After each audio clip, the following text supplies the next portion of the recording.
Eh bien salut tout le monde, aujourd'hui on se retrouve pour une toute nouvelle vidéo. Aujourd'hui on est du coup le deuxième jour en soi du vlog où je vais à PortAventura. Enfin le dernier vlog c'était Ferrari Land. Et aujourd'hui on est à PortAventura, c'est trop bien. On voit Chamba, la Judaire, on voit voilà, toute la skyline du parc un petit peu. Enfin, franchement je suis trop content d'être ici. Donc pour vous expliquer aujourd'hui, j'ai un pass express, ce qui permet en gros que je vais pas trop faire les files d'attente pour vraiment me concentrer sur la journée, sachant que je suis là une seule journée. Et pour information, si vous voulez un petit bon plan, là PortAventura en soi, bon j'ai payé mon pass express, par contre l'entrée du parc était gratuite. Tout simplement car j'ai le pass annuel d'Europa Park, le Resort Pass Europa Park. Et il faut savoir qu'avec ça, ça permet d'avoir certaines entrées gratuites dans des parcs d'attractions, dont PortAventura.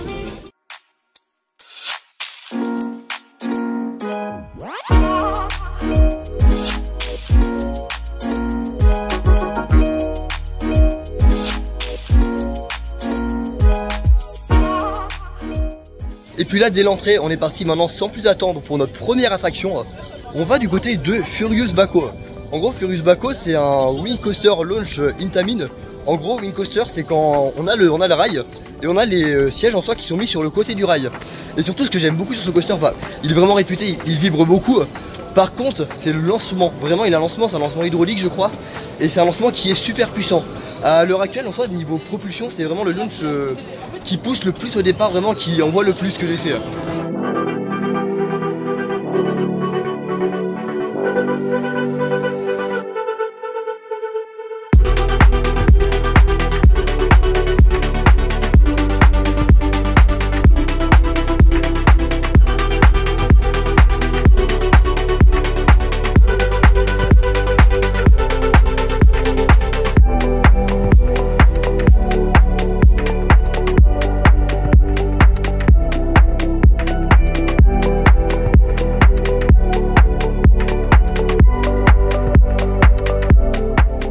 Donc ça y est, nous voilà sortis de Furious Baco dans notre première attraction de la journée. Alors bon, Furious Baco, déjà on va parler du coaster en lui-même. Alors moi à l'heure actuelle, vraiment je parle vraiment juste le launch, hein, je parle pas vraiment le coaster après, vraiment juste la partie launch. C'est actuellement, je maintiens mon launch préféré. En soi je préfère même le launch de Furious Baco en soi au launch de Red Force.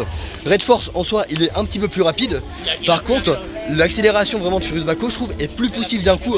Et non mais vraiment c'est fou, du début à la fin du launch on est vraiment contre le siège, on ne peut plus bouger et on sent vraiment l'accélération, enfin non vraiment c'est incroyable. Après ce qui est dommage sur ce coaster c'est le confort car après le launch en fait on fait les virages tout ça, mais le coaster vibre beaucoup. Après en vrai ça va, j'ai eu à peu près de la chance parce que j'étais au milieu. C'est surtout quand on est en extérieur, en gros il y a des rangées qui sont plus proches du rail et plus loin du rail. Si on est plus loin du rail, c'est là qu'on ressent le plus de vibrations. Moi où j'étais ça allait encore à peu près. Après l'énorme problème sur Furious Baco je trouve c'est le débit. Non vraiment c'est une catastrophe le débit là-dessus. Surtout que là à l'heure actuelle pour vous expliquer il y a pas mal de monde déjà. La file d'attente est assez remplie. Moi avec le Pass Express il y avait personne devant mais il y a eu pas mal de problèmes techniques de tout ça. Parce que aussi il y a beaucoup de pannes là-dessus. Mais là on a attendu quand même une demi-heure et ça n'a quasiment pas avancé. En une demi-heure finalement les gens de la file normale n'ont même pas avancé. Donc c'est vraiment pour dire ouais le débit c'est vraiment pas bon du tout. Mais là du coup on est dans la zone Far West maintenant un petit peu plus loin. On a Grand Canyon Rapide. En gros c'est juste ici. C'est l'attraction avec des bouées. On voit l'entrée là.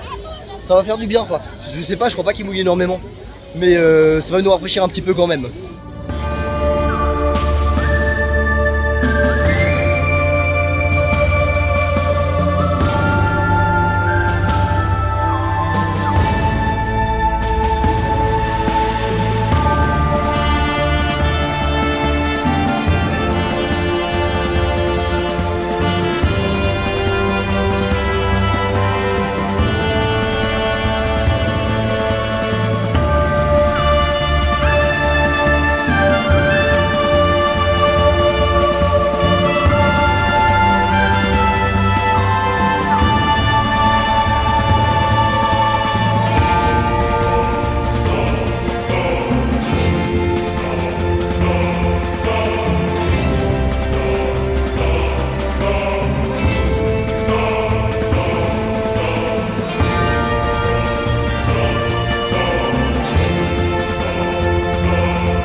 Bon donc là on a fait deux attractions aquatiques. Alors du coup on a fait le raft, en gros l'attraction avec les bouées, c'était Grand Canyon Rapids.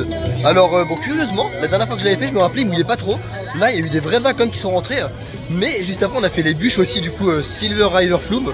Alors c'est super sympa parce qu'il y a 3 descentes, franchement le parcours est assez long. Là on va vers normalement Uncharted. Uncharted du coup la nouveauté qu'il y a eu l'année dernière. Donc alors Uncharted, pour vous expliquer, on est sur un roller coaster en intérieur, du coup roller coaster indoor.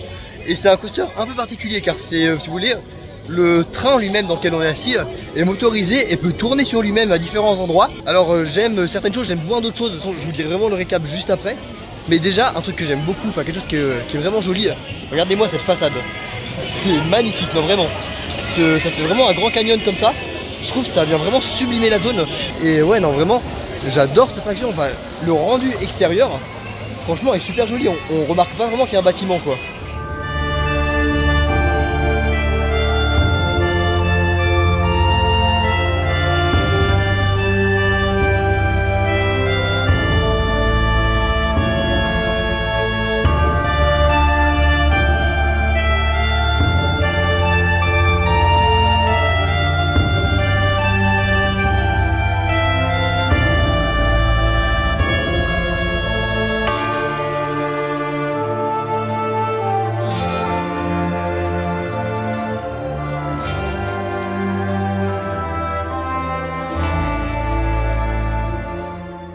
Bon et puis donc du coup ça y est, je sors tout juste de Uncharted. Alors je vais vous faire un petit peu un récapitulatif. Alors moi comme j'ai dit, je l'avais déjà fait l'année précédente, alors j'avais pas fait de vlog à ce moment là. Mais du coup je vais vous faire un petit récap sur ce que je pense de cette attraction. Alors on va parler d'abord un petit peu de la décoration, de la thématisation. Alors ce qui est super, déjà je trouve l'extérieur est magnifique, on peut voir un peu ici, c'est vraiment super beau avec l'imitation de canyon qui est très bien faite. La file d'attente pareil, franchement je trouve est vraiment propre. Ça représente en fait on est dans des sortes, on visite un sort de temple un petit peu abandonné. Et puis on a des pièges par-ci par-là. Jusqu'au moment où on arrive dans la gare et c'est aussi franchement la gare vraiment jolie je trouve. En général tout ce qui est file d'attente, gare, pour moi il n'y a rien à dire de particulier. Sauf certaines intégrations d'écran dans la file d'attente vers la fin qui sont un petit peu bizarres, où on voit clairement que c'est des écrans, c'est un petit peu dommage. Mais le gros point noir niveau thématisation, c'est dans l'attraction. Car en fait, à part quelques écrans vraiment dans l'attraction, il n'y a quasiment rien du tout. Vraiment, on fait une grosse partie du trajet dans le noir. On a juste des moments où on s'arrête devant, vraiment juste devant les écrans, un petit peu de cinéma. Et ça c'est vrai que c'est vachement dommage que ça n'ait pas été mieux intégré. Surtout qu'en soi je pense que pour Aventura c'est faire ça, car quand on regarde par exemple le Dark Ride Street Mission, bah là l'intégration écran décor est super bien faite. Alors après le coaster en lui-même, alors franchement j'adore le ride system. Le ride system je trouve est incroyable. Au fait on peut vraiment tourner tous les sens, il y a des systèmes d'aiguillage où en même temps le train va tourner sur lui-même. Ce qui fait qu'on n'a pas l'impression de tourner. Enfin il y a pas mal de systèmes de lancement en arrière, sur les côtés, enfin vraiment c'est ultra complet je trouve niveau expérience. Et après niveau attente on a fait 1 heure contre 50 annoncés, donc ça va, franchement c'est plutôt correct au niveau estimation. Et là on change d'ambiance, hein, vous voyez on est dans la zone mexicaine, on a quitté la zone Far West. On va aller manger je pense car là il est 13h et quelques, on n'a pas encore mangé, en plus on a une formule, ça c'est pas mal, c'est sur internet en gros ils vendaient, c'est pour 20,50 €, on peut avoir entrée, plat, dessert, boisson. Donc en vrai je trouve que c'est plutôt correct par rapport au prix. Et on va aller à La Cantina. En gros La Cantina c'est un restaurant un petit peu où il y a pas mal de choses. Je vais vous montrer le plateau juste après.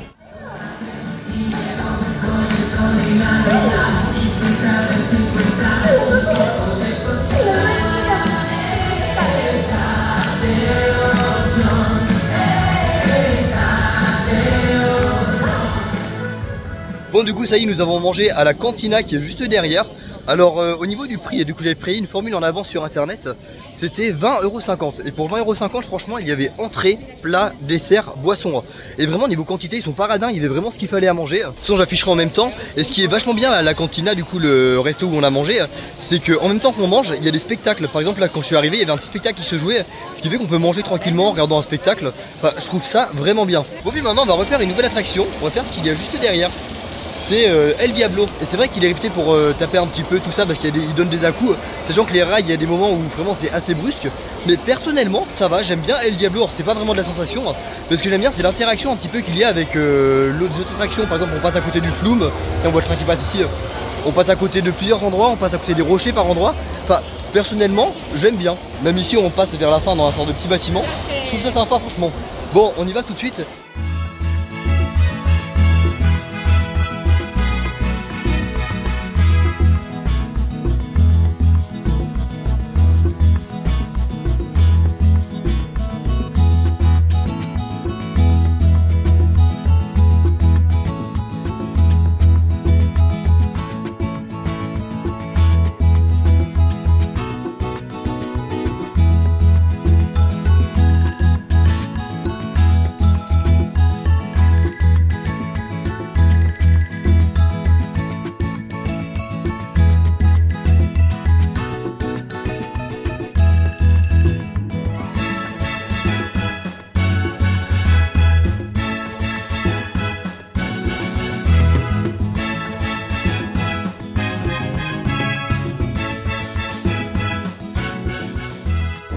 je vous reprends sur un des plus beaux points de vue du parc, hein. Pour moi c'est, enfin, je pense même que c'est le plus beau point de vue du parc clairement. On est un petit peu surélevé comme ça, on voit Dragon Khan, on voit Shambhala, un peu plus loin derrière là-bas, on voit Red Force, enfin vraiment c'est trop beau cet endroit là avec la petite végétation en contrebas. Mais juste avant, et du coup que je vous parle de El Diablo. Alors El Diablo, moi personnellement ça va, j'ai aimé, c'est pas incroyable non plus, hein, c'est pas vraiment de la sensation. Par contre faut savoir, il y a quand même des à-coups, hein, faut s'y préparer, car il y a des moments, on le voit même au niveau des portions de rail, c'est relativement droit. Et d'un coup, paf, il y a une cassure qui vient assez brusquement. Tout on voit c'est des vieux coasters qui n'ont pas été faits forcément comme maintenant où on fait des coasters totalement avec ordinateur, où les virages sont beaucoup plus souples.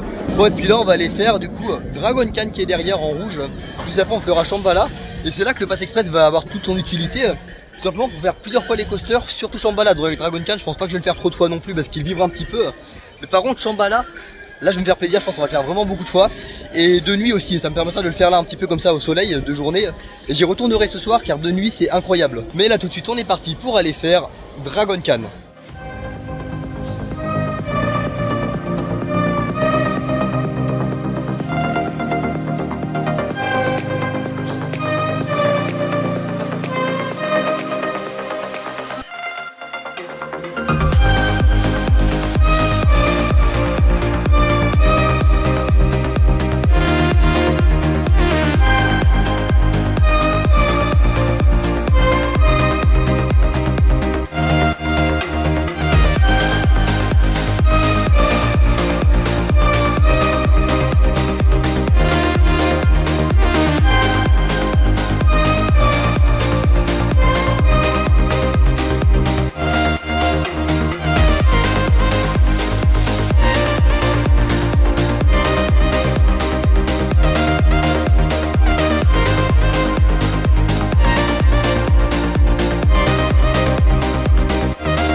Bon et puis donc du coup ça y est, nous sortons tout juste de Dragon Khan. Alors du coup c'est un coaster B&M du coup le constructeur comme j'ai dit qui a ouvert en 1995.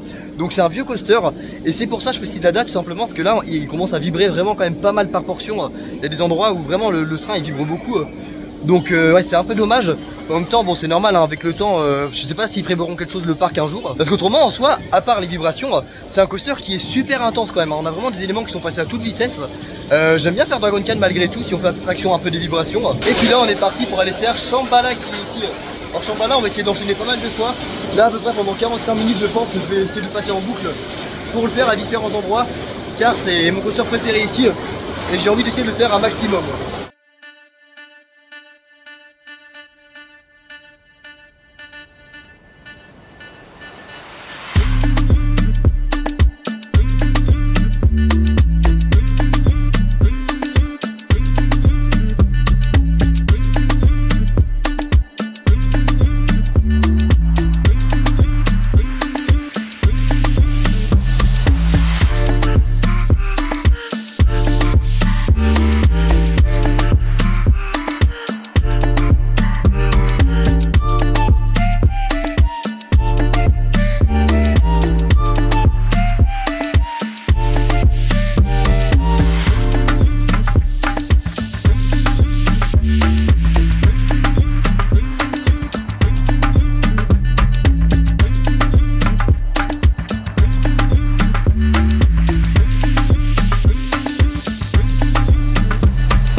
Donc du coup ça y est, je sors tout juste de Shambhala. Avec le bassin ici on voit le train où il passe toute vitesse avec l'eau. Non vraiment Shambhala c'est incroyable hein. Là je l'ai fait 4 fois de suite. Donc je l'ai un petit peu enchaîné, donc je le referai plus tard dans la journée. Là je vais aller à la découverte du reste du parc. Et donc en même temps s'il y a juste un truc sur Shambhala que je n'ai pas parlé, c'est par rapport au débit. Non franchement ça c'est vraiment pas incroyable hein. Car pour vous expliquer, le train en lui-même, le coaster tourne à 3 trains. Donc ça c'est un bon point, déjà au moins les trains sont sortis. Le problème en fait c'est que les 3 trains à la fin de l'attraction sont vraiment les uns derrière les autres dans la station, enfin un dans la gare du coup les deux sur la zone de frein derrière. Et le problème c'est que des fois le troisième train arrive sur la zone de frein derrière, tandis qu'à la gare ils ont même pas fini de vérifier encore les sièges. Ce qui fait que des fois c'est, enfin je pense qu'il y aurait moyen de gagner un peu de temps là-dessus. Donc c'est dommage. Et en vrai pour Aventura je pense il manque pas grand chose, que vraiment c'est un excellent parc avec de très très beaux décors. Déjà mais regardez autour, c'est magnifique. Franchement c'est un parc comme je dis, moi je me sens bien, qui est vraiment joli, qui est dépaysant. Et il manque vraiment pas grand chose pour que ce soit presque parfait quoi. Niveau nourriture pareil, franchement c'est pas mal. Là pour moi si jamais ils améliorent vraiment que ça correctement au niveau des temps d'attente, je pense que ça peut devenir excellent. Et puis là du coup on est dans la file d'attente de Encore. En gros c'est relativement vide, hein, ça va, il n'y a pas grand monde dans cette attraction. C'est un splash battle. En gros une attraction où on a des pistolets, il faut arroser les autres avec de l'eau. Donc ça c'est sympa, ça rafraîchit bien. Celui-là je sais qu'il trempe vraiment beaucoup. Donc c'est très bien, parce qu'il fait très très chaud.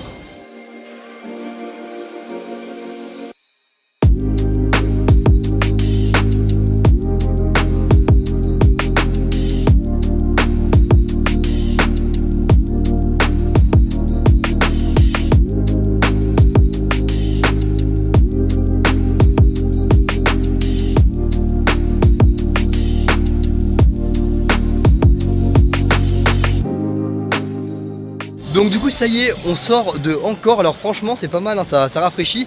Et surtout les décors sont vraiment jolis, hein, vraiment on voit que le parc a mis beaucoup d'efforts là-dessus. Et là on est dans une zone à côté on est dans la zone de Street Mission. Vous voyez la petite place là comme ça en mode cartoon. C'est en même temps à côté de la zone justement Sésamo Aventura. Et dans cette zone en fait du coup on a Street Mission comme j'ai dit. Street Mission c'est un dark ride où on doit tirer sur des cibles. Mais vraiment que je trouve vraiment bien, enfin personnellement je l'apprécie beaucoup.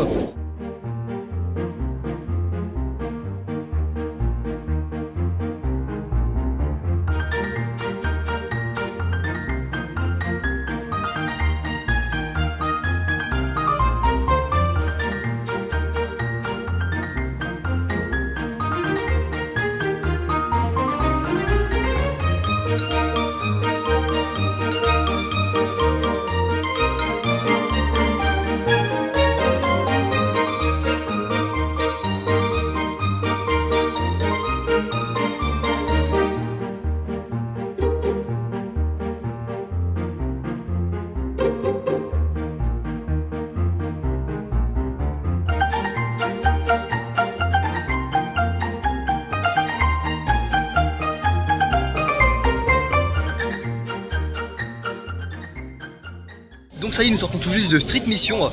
Alors ouais, je maintiens toujours, hein, c'est je trouve un très très bon dark ride, car en soi on a vraiment beaucoup de décors physiques.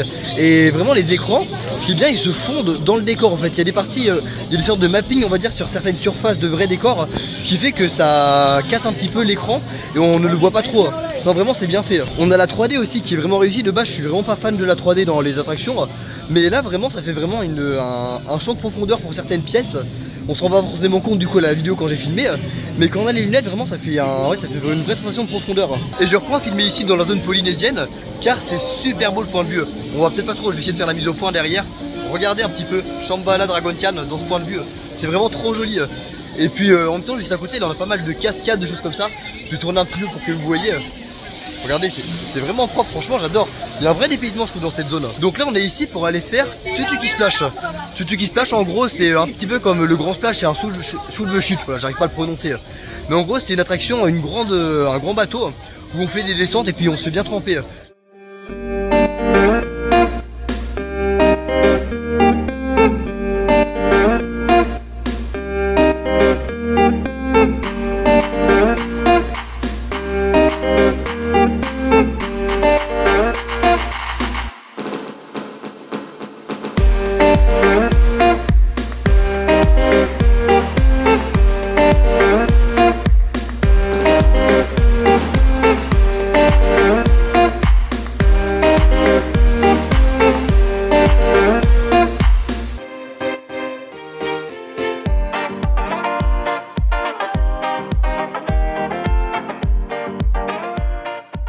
Et donc ça y est, nous sortons tout juste de Tutuki Splash.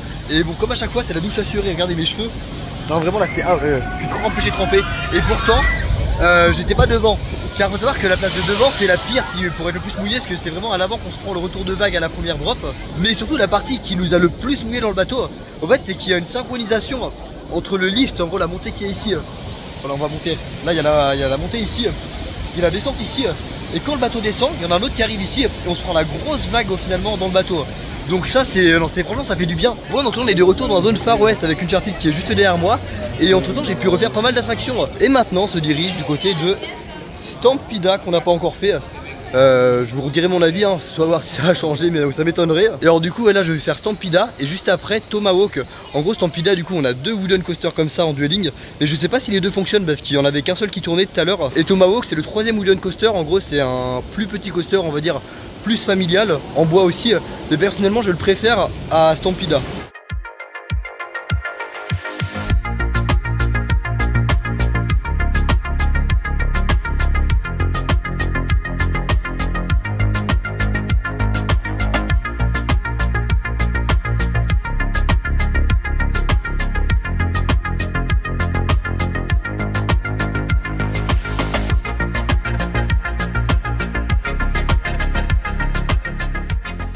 Donc du coup ça y est, nous avons fait Tomahawk ainsi que Stampida. Alors c'est les deux wooden coasters. Alors par contre sur Stampida le côté bleu était fermé.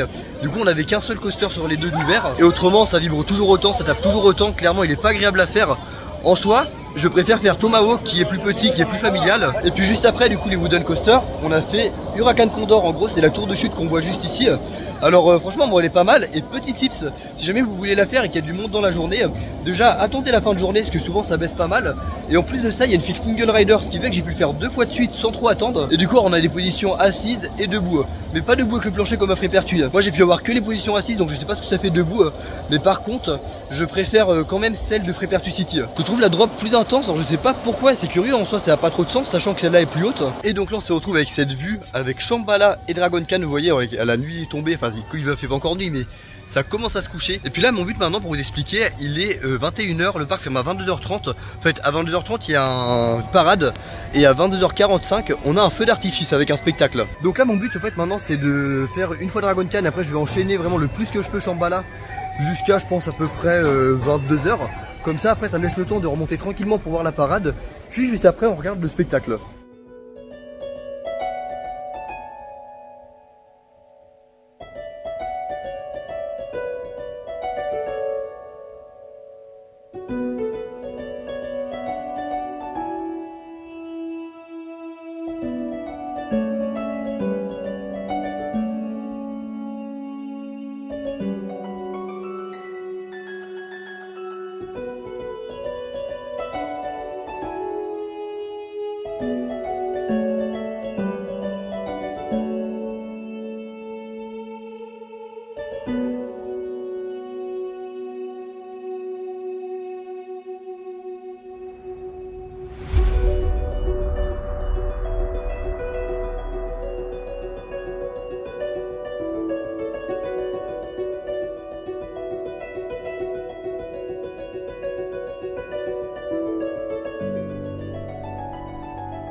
Donc du coup ça y est, nous sortons de nos tours de Shambhala et Dragon Khan. On a fait un tour de Dragon Khan et après on a enchaîné la 4 tours de Shambhala. Donc en vrai c'est vraiment pas mal de passer express pour ça. Et du coup j'ai fait Shambhala de nuit. Et ouais, que dire, non, vraiment Shambhala c'est toujours aussi incroyable. Et surtout ce que j'aime beaucoup sur Shambhala, c'est qu'on a beaucoup d'airtime. En gros airtime c'est quand on décolle du siège. Et on en a des fois certains qui sont assez longs. Il y a des moments vraiment où sur certaines bosses on est 5 secondes à peu près à ne pas toucher le bas du siège quoi, vraiment être plaqué contre l'arnais. Donc non vraiment c'est excellent pour ça. Et puis là on se redirige vers l'entrée du parc car dans pas très longtemps on va voir la parade qui va commencer. Donc je vais essayer de vous filmer ça. Et juste après la parade on a le spectacle et c'est Fiesta Aventura si ça n'a pas changé. En gros c'est un spectacle sur le lac où il y a pas mal de choses, il y a des feux d'artifice, il y a des projections. Je crois qu'il y a un peu d'effet de lumière par moment. On a des personnes en sorte de jet ski, enfin des trucs qui volent, je sais pas trop comment ça s'appelle. Mais non, vraiment c'était un beau spectacle. Donc j'ai hâte de revoir ça et de revoir la parade.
Donc c'est sur ces images que cette vidéo à PortAventura va se terminer. Alors ça aurait été franchement une excellente journée.